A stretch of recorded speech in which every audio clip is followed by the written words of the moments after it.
दिल्ली से पटना तक हलचल तेज है। आज पटना में विधानसभा चुनाव की तारीखों के ऐलान से पहले चुनाव आयोग की अहम बैठक हो रही है और बीजेपी की भी शाम को मीटिंग है, जिसमें उम्मीदवारों के नाम पर पार्टी फैसला लेगी, किसको टिकट देना चाहिए, किसका पत्ता कटना चाहिए। उधर महागठबंधन में सीटों के बंटवारे पर पेच फंसता दिख रहा है। सीपीआई और सीपीएम ने अपनी मांगे रख दी हैं। महागठबंधन के सामने मुसीबत बढ़ा दी है। कोई 15 सीटों की मांग कर रहा है, कोई 12 सीटों की मांग कर रहा है।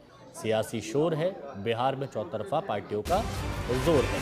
तो बड़ी खबर इस वक्त की आपको बता रहे हैं। बिहार चुनाव को लेकर पटना में चुनाव आयोग की बैठक, जिसमें अब राजनीतिक दल, अधिकारी, पुलिस के वरिष्ठ अधिकारी, प्रशासनिक अधिकारी सभी जुटे हुए थे और बेहतर तरीके से चुनाव कैसे संपन्न कराया जा सकता है शांति के साथ, इस पर चर्चा हुई। राजनीतिक दलों के नेताओं के साथ भी इलेक्शन कमीशन की मीटिंग हुई। बीजेपी ने 1 से 2 चरण में चुनाव कराने की मांग की है। सबसे सुझाव लिए जाते हैं। अगर किसी को सुझाव देने हैं, कोई शिकायत है, कोई बात रखनी है तो स्वागत किया जाता है। तो पटना में चुनाव आयोग की बैठक हुई राजनीतिक दलों के नेताओं के साथ और बीजेपी की तरफ से मांग की गई कि 1 से 2 चरणों में ये चुनाव कराया जाए। तारीख को लेकर के पूछा गया कि आप क्या चाहते हैं, कब चुनाव हो। हम लोगों ने कहा है कि आप चुनाव के घोषणा के 28 दिन के बाद ही चुनाव करा सकते हैं। तो 28 दिन जिस दिन पूरा हो उसके बाद तुरंत चुनाव कराया जाए। चुनाव कराने में देर नहीं किया जाए, जितना जल्द हो। नियम के तहत जैसे आपका समय पूरा होता है 3 या 4 नवंबर को, तो 3 या 4 नवंबर के बाद तुरंत चुनाव का जो है चुनाव कराने का डेट घोषित किया जाए। रोहित कुमार सिंह हमारे सहयोगी बने हुए हैं, इस बैठक पर नजर थी उनकी। रोहित, बैठक से क्या खबर आई?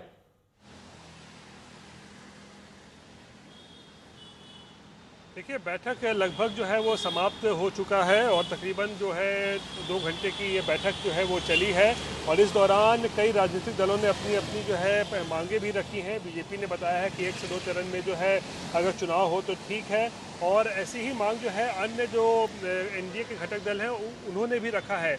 यानी कि जिस तरीके से अब हमें लगता है कि चुनाव आयोग की तारीखों का ऐलान करेगा 7 या 8 अक्टूबर को कर सकता है, तो ऐसे में बीच में दिवाली और छठ पूजा भी होती है हिमांशु।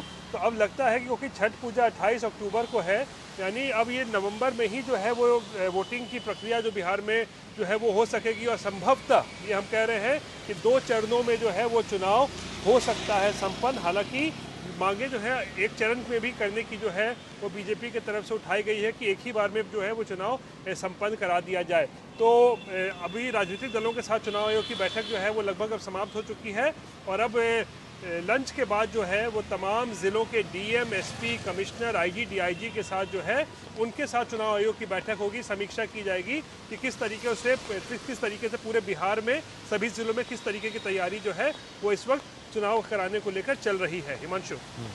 और अब इस बैठक के बाद राजनीतिक दलों के साथ में हो गई। अब आपने कहा कि बाकी अधिकारियों के साथ अब आगे बैठक होगी, उसमें क्या कुछ तय किया जाएगा, वहां से क्या जानकारी?